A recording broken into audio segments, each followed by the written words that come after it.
एक समय की बात है, एक छोटे से गांव में एक प्यारा सा खरगोश रहता था जिसका नाम था चीकू। चीकू बहुत चंचल और नटखट था।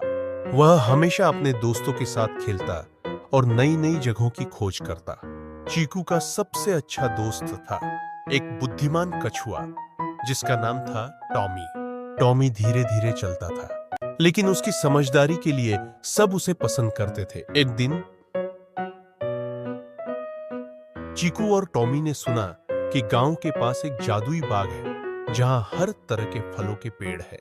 वहां जाने के लिए उन्होंने एक साहसिक यात्रा की योजना बनाई।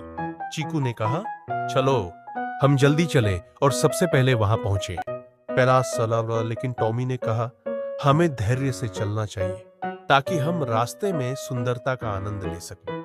चीकू ने टॉमी की बात नहीं मानी और तेजी से दौड़ पड़ा।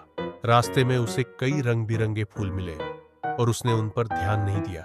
जब वह बाग के पास पहुंचा तो उसने देखा कि वहां एक बड़ा चमकीला फल लटका हुआ है।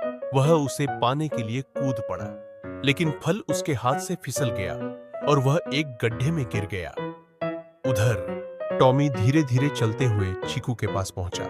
उसने देखा कि चीकू गड्ढे में है और परेशान है। टॉमी ने कहा, चीकू क्या तुम ठीक हो? प्यार चीकू ने सिर उठाया और कहा, नहीं, मुझे मदद चाहिए। बयान टॉमी ने सोचा और फिर एक योजना बनाई। उसने पास के पेड़ की एक लंबी शाखा तोड़ी और उसे गड्ढे के किनारे लाया। बालो, इस पर चढ़ो, मैं तुम्हें खींच लूंगा, उसने कहा। चीकू ने शाखा पकड़ी और टॉमी ने उसे खींचकर बाहर निकाल लिया। चीकू ने राहत की सांस ली और कहा, धन्यवाद टॉमी, तुम सच में बहुत बुद्धिमान हो। पैरा से टॉमी मुस्कुराया और कहा, धैर्य और समझदारी हमेशा मदद करती है।